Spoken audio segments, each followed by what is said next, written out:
2024학년도 최종 버전이랑요, 2025학년도 계획안을 비교 분석하고 있어요. 우리가 올해 고3들은 올해 전형을 정확하게 알아두시는 게 중요한데, 굳이 우리가 작년 것까지를 왜 알아야 되냐? 라고 물으신다면, 올해 이제 어떤 변화들이 있는지를 읽어 주셔야 지원자의 특성이라든가 또 작년의 입시 결과를 우리가 어떤 변화를 통해서 읽어낼 것인지 이런 것들을 살펴보실 수가 있기 때문에 좀 방대한 양이지만 작년 자료와 올해 자료를 비교하시면서 살펴보시는 것이 좀 더 정확하게 올해 전형을 이해하실 수 있는 길이 된다. 이렇게 이해하고 봐주시면 감사하겠습니다. 자, 오늘은 우리 2025학년도 중앙대학교 전형 중에서 제가 지금 사용하고 있는 건요, 2025학년도 중앙대학교 입학전형 시행계획안을 가지고 여러분께 설명을 드리고 있습니다. 가장 먼저 첫 페이지로 가시면 목차 나오는데요. 목차에 올해 변경사항이랑 큼직큼직한 전형 소개들이 이어지고, 뒷부분은 수시 모집 전형 안내 중에 우리 지균, 그 다음에 융합형 인재 살펴봤어요. 그리고 오늘은 KU 탐구형 인재 전형을 여러분과 함께 살펴보도록 하겠습니다. 탐구형 인재 2페이지에 가면 큰 변화사항이 있는지 2025학년도 입학전형 주요 변경사항을 한눈에 이렇게 설명해주고 있는데요. 여기서 이제 보시면 학생부 종합전형 변경사항, 요 파트가 핵심 파트가 되는 거예요. 그래서 우리가 오늘 살펴볼 이 탐구형 인재 전형은 작년까지는 서류 100으로만 진행되던 전형이 올해는 면접이 신설됐습니다. 작년에 서류 100에서 올해는 서류로 1단계를 평가한 다음에 2단계의 면접을 본다. 이렇게 바뀌었어요. 그러니까 이것도 굉장히 큰 변화죠. 사실 근데 이게 그냥 탐구형만의 변화냐가 아니라 우리 어제 다뤘던 융합형 인재 전형에 있던 면접이 탐구형으로 오고 융합형 인재에서 면접이 폐지가 됐어요. 그럼 우리가 이런 특징들도 함께 읽어주셔야 올해는 이 전형을 어떤 학생들이 주로 지원을 하겠구나 하는 것들을 살펴보실 수 있고, 거기에 비춰서 우리 아이의 준비 정도는 이런데 그럼 한번 전략적으로 지원을 해볼까? 아니면 다른 대학으로 돌려볼까를 고민하실 수 있게 된다는 거죠. 자, 기본적으로 탐구형 인재는 해당 계열 분야의 탐구 역량 우수한 학생을 선발하고자 하는 전형입니다. 요거는 잠시 뒤에 우리 뒤에 가서 탐구형 인재 전형에서 한 번 더 자세하게 설명을 드릴게요. 그리고 종합 전형에서는 기본적으로 학교 폭력 조치 사항 대입 반영, 요거 이제 감점 사항으로 들어갈 수 있다는 거 안내해주고 있고요.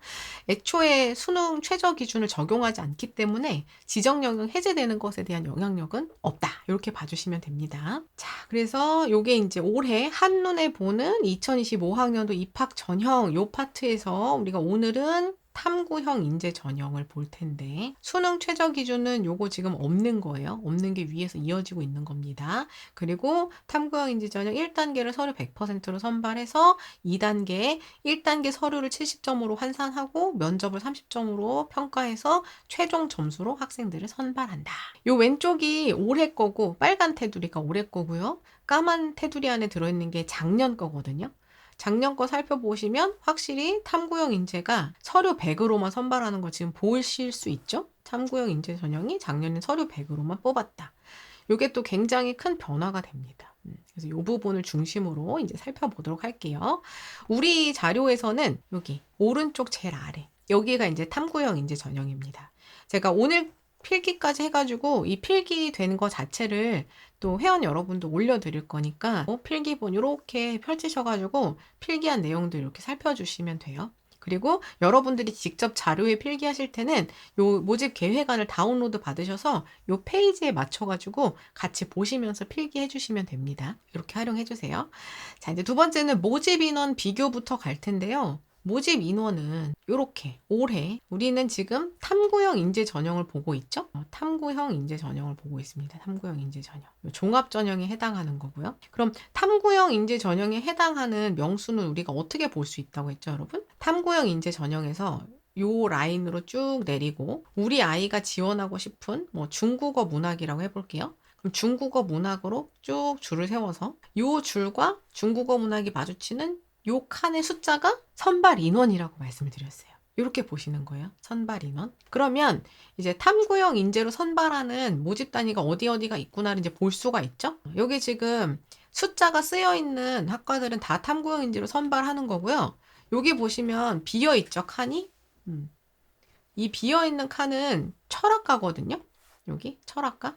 그렇죠? 이렇게 보시면 철학과는 지금 보시면 탐구형 융합형 인재는 12명 표시가 되어 있는데 탐구형 인재는 칸이 비어 있죠. 그 얘기는 중앙대는 철학과를 수시해서 융합형 인재로 뽑고 탐구형 인재로 뽑지 않는다는 얘기예요. 같은 맥락으로 지금 보시면 직윤에도 인원이 없어요. 그쵸? 없고 여기도 없어요. 그러면 우리 아이가 중앙대학교 철학과를 가고 싶다. 그러면 지원할 수 있는 방법은 융합형 인재 전형, 종합 전형으로 지원하는 유일한 방법밖에 없다. 이렇게 보시는 거예요. 이해되시죠? 그러면 오늘 우리가 지금 살펴보고 있는 탐구형 인재 전형도 선발하는 모집단위, 안 하는 모집단위.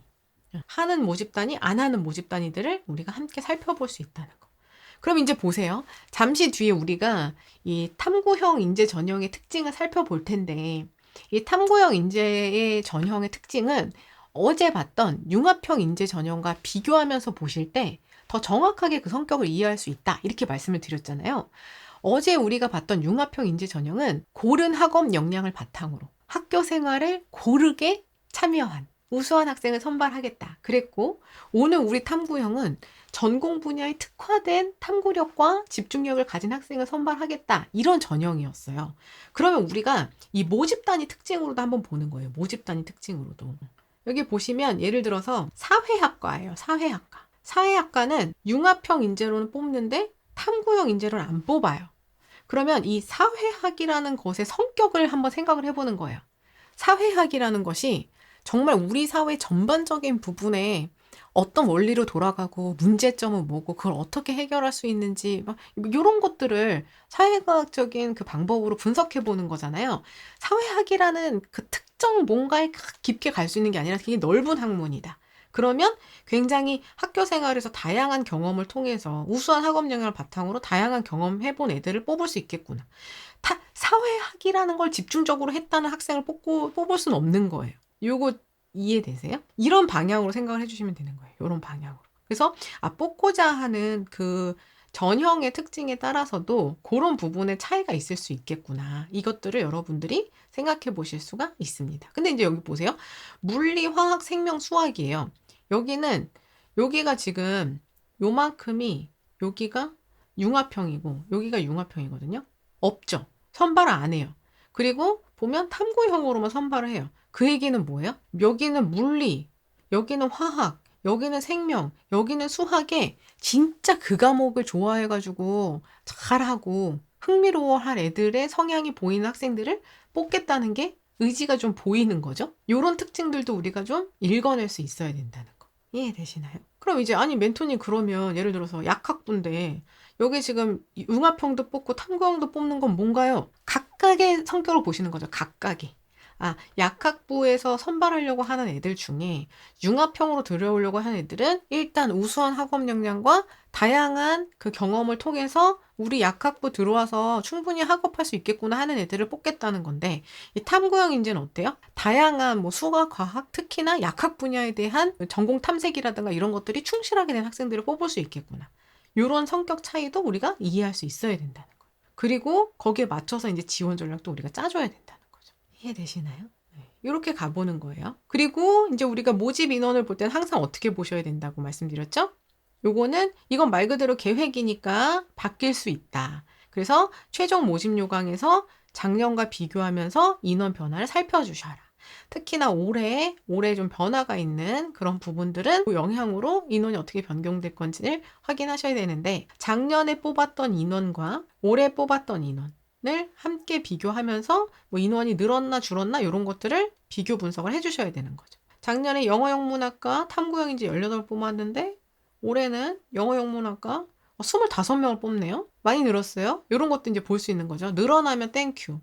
그렇죠? 완전 늘어나면 땡큐다. 이런 것들 볼 수 있고 줄어들었다면 보수적으로 접근해야 된다. 이런 것도 우리가 함께 살펴볼 수 있는 겁니다. 그래서 모집 인원부터 먼저 체크를 해본다. 이거는 이제 체크사항으로 딱 짚어두시는 거예요. 아직 확정된 게 아니니까. 자, 그리고 나면 이제 우리가 본격적으로 탐구형 인재 전형으로 가보겠습니다. CAU 탐구형 인재 전형, 종합 전형을 살펴볼 텐데요. 여기 지금 보시면 빨간 박스가 올해 거예요. 2025학년도. 근데 한 장밖에 없죠. 한 페이지밖에 없어요. 아직은 구체적으로 나와 있는 내용이 없어요. 그러니까 역시나 최종 모집 요강 나오면 평가 기준 같은 거 우리 다 새로 살펴야 돼요. 작년 거를 보면서 지금 참고는 하고 있는데 달라질 수도 있죠. 달라질 수도 있는 거예요.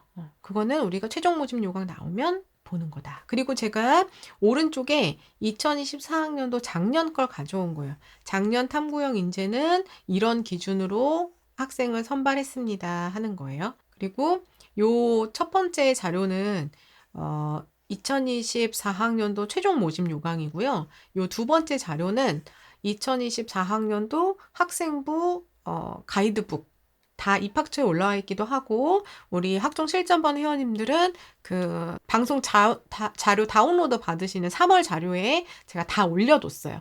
거기서 한 번에 몰아서 다운로드 받으시면 됩니다. 지금 채팅창에도 주소 붙여드렸으니까 혹시 못 받으신 분들은 다운로드 받아서 활용해 주시기 바랍니다. 그리고 여기 제일 밑에 나와 있는 거는 면접 평가에 대한 건데, 얘는 당연히 작년까지는 탐구형이 면접이 없었기 때문에 융합형 인재 전형거를 가지고 왔어요. 그렇게 보시면 되고, 자, 그래서 이제 올해 거부터 살펴봅니다. 올해 거 살펴보면 CAU 탐구형 인재 전형. 이 탐구형 인재 전형에서는 어떤 학생 선발합니까? 고교 교육과정을 바탕으로 해당 전공 분야에서 탐구 능력을 보인 경험이 있으며 학교 생활에 충실한 학생을 뽑겠다라고 하고 있어요. 근데 여러분, 이게 우리는 이제 요 문장을 볼 때 어디를 보통 집중해서 보냐면, 이거를 요약 정리하잖아요? 그러면 어디를 집중적으로 보냐면 여기를 집중적으로 봐요. 해당 전공 분야의 탐구 능력. 그쵸? 그게 이제 융합형 인재랑 크게 가장 차이가 나는 부분이니까 여기를 포인트로 두는데, 이 중앙대에서 굳이 해당 전공 분야에서 탐구 능력 보인 학생 뽑을게요 라고 하지 않고, 고교 교육과정을 바탕으로 학교 생활에 충실한, 이 말은 왜 붙였을까? 이거를 잘 생각을 해봐야 되는 거예요. 이거를.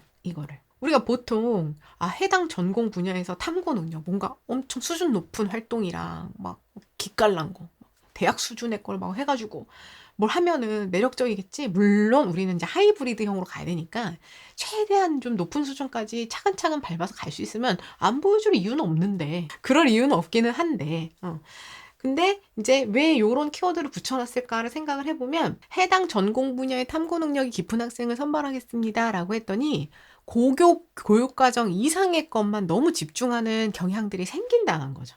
그리고 학교 생활에 충실하지 않고, 내가 어딘가에서 외부에서, 학교는 고등교육, 그냥 우리 고등학교 교육과정 안에서 가르쳐 주니까 학교 수업에 충실하지 않고 내가 그것보다 더 나아간 외부 활동에 집중해서 뭔가를 가져오려고 하는 그런 친구들이 많더라. 근데 실제로 이 학생부 종합 전형은 고등학교 생활 속에서 이 학생이 성장한 걸 봐야 되는 거니까, 여러분 해당 전공 분야에 깊이 있는 탐구 능력을 만들어 가실 때조차도 학교 생활은 당연히 충실해야 되는 거예요. 수업 시간에 자고 실험 시간에 가서만 뭔가 활동하려고 하고 그러면 안 됩니다 라는 거를 어필하기 위해서 요 문장들을 붙여놓은 거예요. 이해되시죠? 지금은 이게 예전 뭐 입학사정관지 이런 거 아니고 정말 학생부 종합전형이 교외 활동들은 다 배제되고 교내 활동으로 중심이 되면서 이게 학교 생활로 많이 집중이 되긴 했지만, 우리가 요 포인트에도 꼭 집중을 해주셔야 된다는 거. 그래서 제가 계속 말씀드리지만 어떤 활동의 주제라든가 호기심이라든가 뭔가를 꺼내올 것들을 우리 아이의 학교 생활 속에서 찾으셔야 돼요. 그래서 우리가 그 자율활동, 진로활동 메타 분석표도 쓰고, 여러분들 그 활동했던 거 날짜별로 기록 한번 해보세요. 적자 생존입니다. 강조했던 이유가 거기에 있습니다. 이런 데 포인트를 잘 짚어두셔야 돼요. 그리고 특히나 교내 수업, 창의적 체험활동 등 탐구 활동의 과정에서 탁월한 역량을 보인 학생을 선발하겠습니다 라고 되어 있죠. 교내 수업에서 탁월한 역량이 보였다는 건 우리가 세부 능력 및 특기사항에서 확인할 수 있고요. 창의적 체험활동이라는 거는 자율, 동아리, 진로활동, 요거 얘기하는 거죠. 자동진, 여기에서 했던 탐구 활동에서 탁월한 역량을 보인 학생을 선발하겠다. 학교생활 기록부 등 제출 서류 기반이라고 했는데 기본적으로 학교생활 기록부를 바탕으로 하는 거고요. 또 1단계 합격자를 대상으로 면접고사를 실시한다는 것이 올해 새롭게 바뀐 부분입니다. 그럼 이제 우리 여기다가 별표 하나 이렇게 딱 붙여 놓으셔야 돼요. 별표 하나 붙여 놓으시고 이거 추후에 확인을 해야 되는 거예요. 확인. 뭐 확인합니까, 여러분? 면접이 어떤 유형과 어떤 날짜에 진행되는지 이제 봐야 되겠죠. 어떤 유형으로 언제 진행되는지. 날짜 같은 경우에는 이제 탐구형 면접을 보는 날 똑같은 날 면접을 보는 겹치는 대학이 없는지 이것도 확인해 주셔야 되지만 수능 전에 진행하는지 수능 이후에 진행하는지도 의미가 있다. 작년까지 진행했던 융합형 인재전형의 면접은 수능 이후 면접이었어요. 그런데 제가 이 탐구형 인재 전형, 그러니까 기존에는 다빈치형과 탐구형으로 해올 때조차도 면접이 있다 없다가 계속 바뀌었다고 했잖아요. 근데 이제 예전에 탐구형 인재 전형이 면접이 있을 때는 수능 전 면접이었어요. 그러니까 우리가 보통 탐구형 인재 전형 잠시 뒤에 우리가 입결도 하긴 하면서 많이 합격하는 학생들의 고등학교 유형도 함께 확인을 하겠지만 대부분 특목 자사고 친구들이 많이 지원도 하고 융합형에 비해서 합격률이 높단 말이에요. 그럼 이제 그 친구들 중에는 수능을 따로 준비하지 않고 교내 활동 속에서 역량을 보여줄 수 있는 그런 친구들이 많다 보니까 사실은 수능 전 면접이라 하더라도 별로 의미가 없죠? 수능은 난 어차피 안 봐 하는 친구들이거나 그리고 대학 입장에서도 정말 붙을 친구들을 합격하겠다라고 하는 그런 목적이 좀 들어있을 수 있어요. 근데 이건 알 수가 없죠? 이제 아직 안내가 안 됐기 때문에 알 수가 없어요. 그냥 확실히 융합형 인재 면접을 그대로 가져와서 수능 이후로 가져갈 건지 아니면 기존의 그 탐구형 인재 전형에서 면접을 진행하던 그 의미에 맞게 수능 전후로 할 건지는 두고 봐야 된다. 그러니까 우리 여기다가 별표 해놓고 최종 모집 요강 나오면 체크한다. 이렇게 보시는 거예요.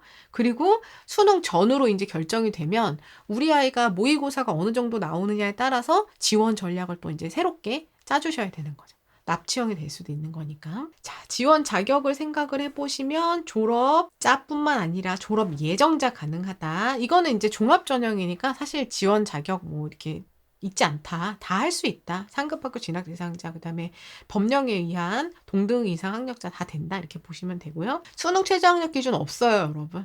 없습니다. 그리고 1단계는 서류 100, 당연히 학교생활 기록부고요. 모집 단위별로 3.5배수 선발해요. 근데 다빈치 캠퍼스는 2.5배수로 선발한다. 그리고 그중에 시스템 생명공학과는 3.5배수 선발한다. 이렇게 되어 있죠.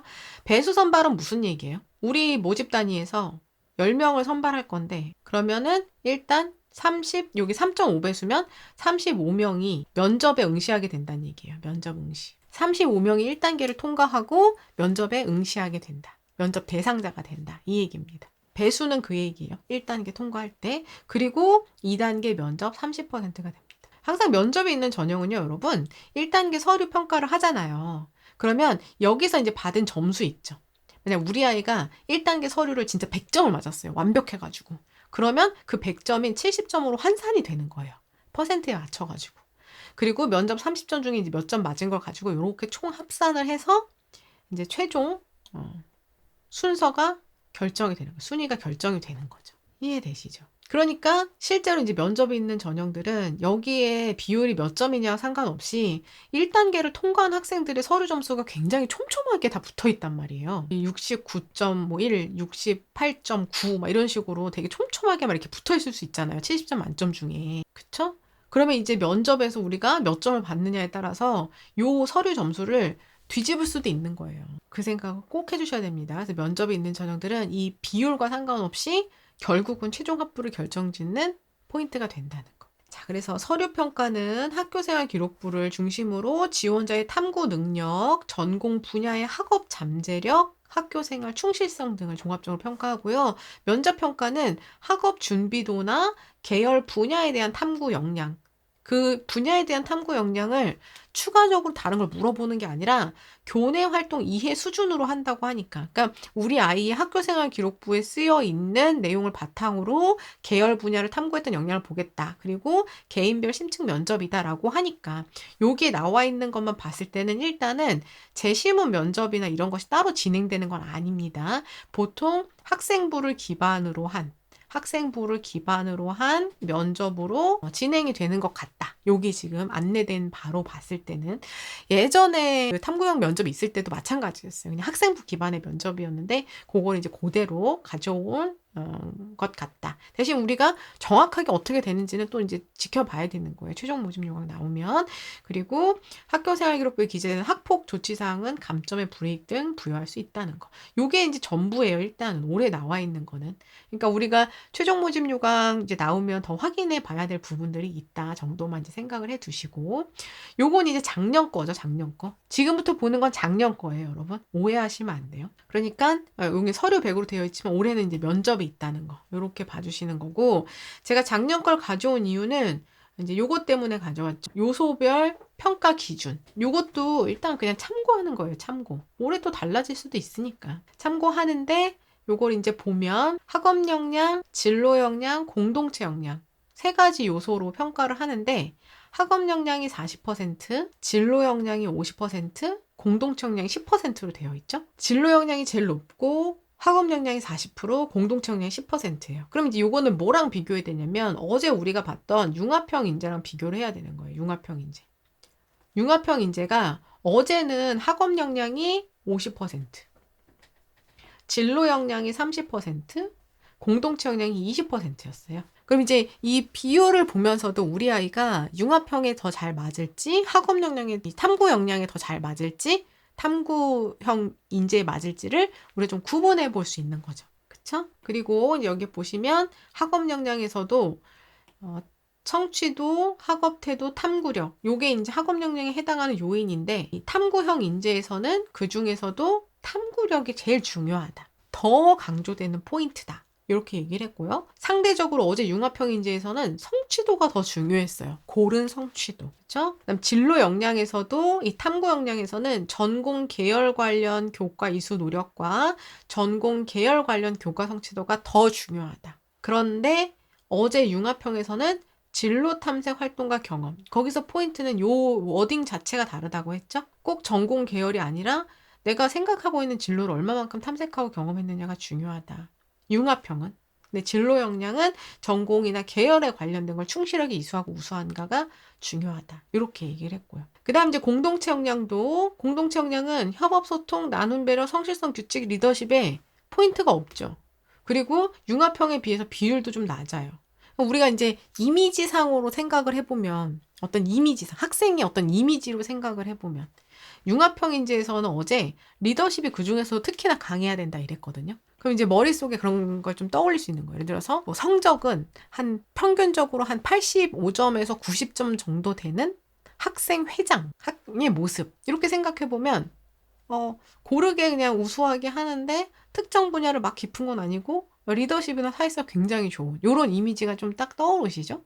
근데 이제 탐구형 인재에서는 굉장히 좀 소극적이고 모든 활동에 다 나서서 하는 건 아니지만 맨날 과학 실험실 가가지고 내가 흥미있어 하는 거는 엄청 깊게 탐구하는 학생. 그리고 내가 실험하는 그 팀끼리 굉장히 소통 잘해요.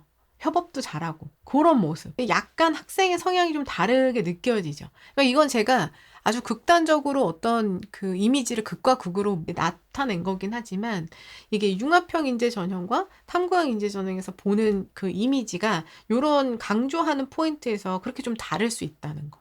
이렇게 생각해 보실 수 있어요. 그리고 그 과학실에 가서 사는 그 친구는 자기 과목은 완전 만점이야. 그 고등학교에서 하는 것 이상으로도 막 더 찾아보고 막 요런 친구들, 요런 느낌이다. 그렇게 생각해 보시면은 요 평가 요소의 비교 분석이 조금 더 가깝게 와닿지 않으실까 생각을 합니다. 그래서 이제 그거는 서류평가 안내 작년에 이제 중앙대학교에서 아까 제가 말씀드린 거 학업 역량 융합형은 학업 성취도가 제일 중요하지만 여기 탐구형은 탐구력이 제일 중요하다. 탐구하는 거. 그 다음에 이 진로 역량에서도 이 전공 계열된 거는 탐구 역량이 제일 중요하고 탐구형에서 중요하고 그 다음에 진로 탐색은 융합형에서 중요하다. 공동체 역량도 융합형은 특히나 리더십이 좀 더 강하면 좋다. 근데 이 탐구형은 따로 없죠? 그러면 여러분 이게 더 강하면 좋다는 게 다른 거는 안 중요하다가 아니라고 했어요. 이게 더 중요하다는 거였지. 그러니까 탐구형은 고르게 내가 필요한 정도는 성실하게 규칙적으로 학교 생활은 성실하게 참여하는 학생이 좋다 했잖아요. 충실한 학교생활 바탕으로 이렇게 했죠. 그걸 바탕으로 내가 지금 필요하게 뭐 실험하거나 내가 공부를 하거나 할 때 협업, 소통, 나눔과 배려는 기본적으로 어느 정도 준비되어 있는 사회성이 있는 학생이면 좋다. 이런 정도로 보는 거예요. 그리고 이제 면접형은 제가 작년에 융합형 인재로 갖고 왔기 때문에 사실 요거는 딱 맞지 않을 수 있어요. 완전 달라질 수 있어요. 근데 이제 그때도 뭐 학업 준비도 충실도 인성 및 소통 능력 하면서 일단 평가 요소가 당연히 있습니다. 여러분 면접도. 그러니까 올해는 요 탐구형 인재에서 이 평가 요소랑 비율이 어떻게 나올지 요걸 우리가 이제 확인해야 되는 거예요. 확인 필요. 요걸 그대로 보는 게 아닙니다. 이런 식으로 면접에 대한 기준도 확인을 해야 된다를 당부드리는 겁니다. 자, 이런 서류평가 특징을 바탕으로 이제 우리가 입시 결과로 좀 가볼 텐데요. 탐구형 인재 전형 입시 결과로 가보겠습니다.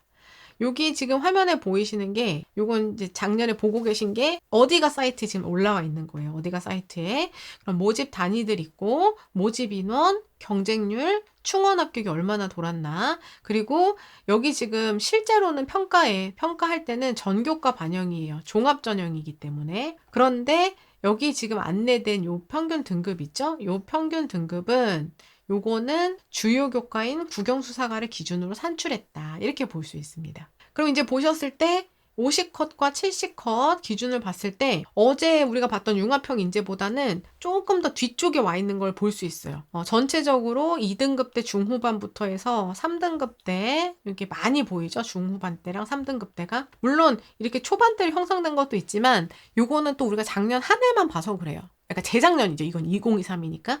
또 작년 거랑 그 전에 걸 보면 약간 우리가 보통 이렇게 퐁당퐁당이라고 하는 것처럼 이렇게 등락을 보이는 경우들도 있고. 근데 이제 전체적인 분포가 높아도 한 2등급 대 초반에서 중후반에서 3등급 대까지를 많이 이렇게 보여주고 있습니다. 그래서 전체적으로 융합형 인재보다는 내신 등급이 낮은 쪽에서 형성되는 걸 볼 수 있죠. 근데 이제 그 이유를 우리가 정확하게 살펴봐야 되는 거예요. 그 이유를. 그러면 탐구형 인재 오는 친구들이 보통 뭐 융합형 인재 오는 친구들보다 공부 못하는 애들이냐 이렇게 보시면 안 된다는 거죠. 그 이유가 어디에 있어요? 지원하는 학생들의 그 특징에 따라서 다른 거다. 이렇게 볼 수 있어요. 그래서 이렇게 보시면 이걸 봐야 되는 거죠. 고교 유형별 지원 및 합격 형한을 보시면 요 다빈치형이 어제 우리가 봤던 융합형이었고요. 융합형. 우리가 지금 보는 요 탐구형 인재 전형을 보시면 일반고와 자공고의 비율이 노란 색깔이 합격자거든요. 47.2%예요. 근데 어제 봤던 융합형은 70%잖아요. 그래서 보통 이 일반고, 자공고 친구들이 좀 높은 입결로 들어오다 보니까 전체적인 평균이 융합형이 좀 더 높은 거다. 그러면 내신 숫자 등급은 낮지만 기본적인 그 탐구 역량을 갖고 있는 그런 친구들이 대부분 자사, 외고 국제, 과고 영재 이런 쪽에서 이제 들어오잖아요. 그럼 그 비율을 같이 보면 이 왼쪽에 있는 노란 비율보다 오른쪽의 노란 비율이 훨씬 더 높은 걸 볼 수 있죠. 그러다 보니까 합격자의 평균 등급이 낮아질 수밖에 없는 구조다. 그러나 이 학생들은 제가 항상 말씀드렸죠.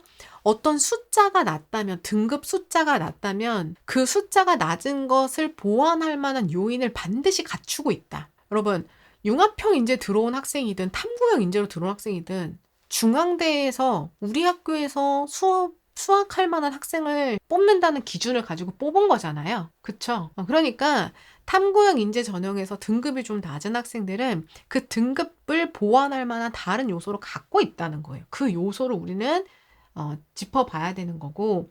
그러니까 만약에 우리 아이가 멘토님 융합형 인재로 우리 아이가 가려고 한 학과를 봤더니 1.8이에요. 근데 탐구형 인재로 봤더니 3.2등급인 거예요. 우리 애가 2.8등급이거든요. 그러니까 윤리 들어가면 유리하겠죠? 라고만 보면 된다 안 된다? 안 된다는 거예요. 과연 이 2.8이 요 3.2등급과 결어서도 충분한 경쟁력을 갖출 수 있는 요인이 있는지를 탐구형 인재 전형의 특징에 맞춰서 봐야 되는 거죠. 어떤 특징이요? 아까 봤잖아요. 탐구 역량. 계열에 맞는 과목을 잘 이수하고 그 성취도가 어떤지 이런 걸 갖추고 있는지를 봐야 되는 거죠. 이해되셨죠? 그래서 나중에 가서 그거 제일 많이 물어보세요. 멘토님 우리 아이가 지금 2.8인데 이 융합형으로 들어가기엔 숫자가 부족한 것 같고 탐구형으로 가기에는 활동이 부족한 것 같은데 어떤 걸 고르죠? 자, 늘 말씀드리죠. 3학년들이 카드를 고를 때는 여길 쓸까 여기 쓸까. 그럼 두 카드죠. 둘 중에 하나 고민인 거잖아요. 고민이 두 가지 포인트면 안 돼요. 여길 쓸까 여길 쓸까, 이 대학을 쓰지 말까, 이렇게 세 가지 카드를 놓고 고민을 해야 되는 거예요. 여기에 비추면 뭐가 부족하고 여기에 비추면 뭐가 부족하면 이 대학은 우리한테는 안 맞는 대학일 수도 있는 거예요. 그냥 높은 대학일 수도 있는 겁니다. 이해되셨죠? 이런 걸 같이 살펴보셔야 되는 거예요. 이런 전략은 제가 또 우리 학종 실전반 라이브 방송에서 한 번 더 이 전체 전형을 같이 보면서 말씀드리도록 하겠습니다. 그러다 보니까 입결의 폭이 좀 더 낮아지는 특징이 있다. 그럼에도 불구하고 지원 이제 등록한 인원들의 실제 교과 등급 분포를 이제 보시면요. 여기 오른쪽에 보이는 게 탐구형 인재예요. 탐구형 인재. 탐구형 인재의 인문 계열이고요. 앞은 뒤는 자연 계열입니다. 여기 보시면 가장 진한 파란색이 요 1등급의 비율이에요. 등록 비율을 봅니다. 등록 비율. 1등급인 학생들이에요. 이 파란 색깔이. 그러면 요게 지금 어느 위치냐면 요렇게 가보면 여기잖아요. 여기. 25% 돼요. 24% 정도. 자연계열 탐구형 인재에 오는 친구들 1등급 24%입니다. 만만치 않죠? 인문계열 10%는 1등급이에요. 자, 그 다음에 요 두 번째 약간 회색빛 요게 2등급입니다. 2등급. 만만치 않죠? 왜 이러지? 2등급이 75% 가요. 한 72, 3% 갑니다. 2등급까지가. 아까 분명히 3, 4등급 때까지 많이 간다고 했는데요. 했죠? 아니에요. 이렇게 내신 등급 어마어마합니다. 그 다음에 이제 분홍 색깔이 3등급이에요. 3등급 이렇게 3등급. 분홍 색깔 3등급. 그러면 이제 보면 80%까지가 거의 3등급이고요. 근데 우리 눈에는 항상 뭐가 띄어요, 여러분? 눈에 띄는 거. 입결 가보면 우리 어쩔 수가 없어요. 눈에 이런 것만 띈다고요. 5등급도 된다고? 이런 거 있죠. 5등급도 된다고? 이런 것만 눈에 보여요. 4.67이 된다고? 이런 거. 4.3도 됐네? 3.6도 됐는데. 이런 것만 보여요. 3.17도 됐는데. 그럼 이제 보세요. 이런 숫자는 안 된다는 게 아니라 이런 숫자가 어느 정도 이 지금 탐구형 인재 중에서도 합격한 학생들의 비율 중에 어느 비율에 해당하는지를 보시는 거예요. 그럼 굉장히 소수죠. 그쵸? 보편적인 숫자가 아니잖아요. 그럼 우리 아이가 만약에 여기 숫자에 들어있다. 그러면 그거를 만회할 만한 요소를 분명히 갖고 있는지를 봐야 되는 거죠. 아니 그러면 멘토님 보통 이 등급들은 일반고보다는 특목자사 친구들일 거 아니에요. 그럴 가능성이 높죠. 그럼 걔네들은 뭐 4등급 대 5등급 대를 가지고 뭐가 특별한 거예요? 라고 생각하시면 일단 이수하는 과목이 전문교과 굉장히 많죠? 그 다음에 5등급이잖아요. 5등급인데 평균이 98점이고 얘가 97점이에요. 그럼 5등급이에요. 표준 편차가 막 3 이렇게 되어 있고 이런 식으로. 이해되시죠? 근데 여기서도 6, 7까지 내려가면 6, 7, 8까지도 내려가요. 실제로 90 몇 점만 받아도 8등급까지 가니까. 그럼 또 여기 이제 불안한 거예요. 여기. 보편적으로 이런 숫자까지 안 나오니까 우리가 같은 특목 범주 안에 들어있더라도 요런 등급까지 가면 요거를 얘네들 우리가 이수한 걸 가지고 보완할 수가 있나? 이렇게 비슷하게 해온 친구들끼리 또 겨뤄야 될 텐데 이걸 생각해보면 경쟁력 있는지 봐야 되는 거죠. 그러니까 지금 작년에도 외고 국제고 친구들도 이제 대학 선택하고 뭐 면접 보고 다 준비하면서도 정말 쉽지 않았어요. 네. 등급을 정말 마지막까지 치열하게 이제 준비를 해주셔야 됩니다. 그 포인트도 한 번 더 말씀을 드릴게요. 자, 그래서 이런 식으로 이제 입시 결과가 나온다는 거. 그 다음에 이제 면접 합격률이 있는데 요거는 다빈치형 인재 전형의 특징이었기 때문에 우리가 요거를 이제 그대로 볼 수는 없어요. 요걸 그대로 볼 수는 없다. 올해는 탐구형이기 때문에 이 다빈치형에서 봤던 충실성보다는 좀 더 전공에 좀 깊이 있는 질문들이 나올 가능성이 높죠. 그래서 탐구형 인재 전형 면접 자체가 서류를 기반으로 한 면접이긴 하지만 내가 했던 활동 중에서 전공 계열 분야에 대한 부분들은 면접 아주 충실하게 준비해 주셔야 됩니다. 정말 면접 준비할 때 여러분 면접 전공 공부를 그냥 새로 해요. 작년에 저랑 같이 하신 분들 알겠지만 무슨 진로부터 시작해가지고 그 전공에 대한 내용이나 이런 거 그냥 완전 싹 다 새로 공부합니다. 그런 수준으로 공부할 수밖에 없어요. 그때도 정말 바빠요. 그래서 특히나 올해 탐구인재 전형은 그런 부분 면접까지도 또 충실하게 준비해 주셔야 된다는 거. 이 부분을 다시 한번 당부드리겠고요. 그래서 탐구형인재 전형 이제 준비하시는 친구들은 일단은 전공 분야에 대한 탐구 역량 보이고 그 다음에 이 그냥 단순히 전공 분야뿐만 아니라 그 분야 중에서 세부 분야로 들어가서 내가 진짜 대학 이 학업을 통해서 연구하고 싶은, 기여하고 싶은 분야 잘 드러낼 수 있게끔 그거 해주시고, 그 다음에 이제 두 번째 우리가 그래도 끝까지 놓치지 않아야 되는 거는 뭐예요? 전공 분야의 학업 역량을 끝까지 놓치면 안 돼요. 내가 지금 인문사회과학 계열이다. 그러면은 언어사회 그 과목을 기반으로 해서 우수하게 해주셔야 되는 거고, 이공자연과학 계열이다. 그러면은 영수과 끝까지 놓치지 않고 그 과목은 우수하게 챙겨주셔야 됩니다. 최소한. 그거는 꼭 지켜주시기를 당부드리겠습니다. 자, 여기까지가 CAU 탐구형 인재 전형의 특징이었습니다. 자, 여기까지 해서 2025학년도 중앙대학교 입학전형 비교 분석 설명회가 모두 완료가 되었습니다. 이 필기된 자료 전체 요 파일을 우리 학종실전반 회원 여러분들 다운로드 받으시게끔 올려둘 테니까요.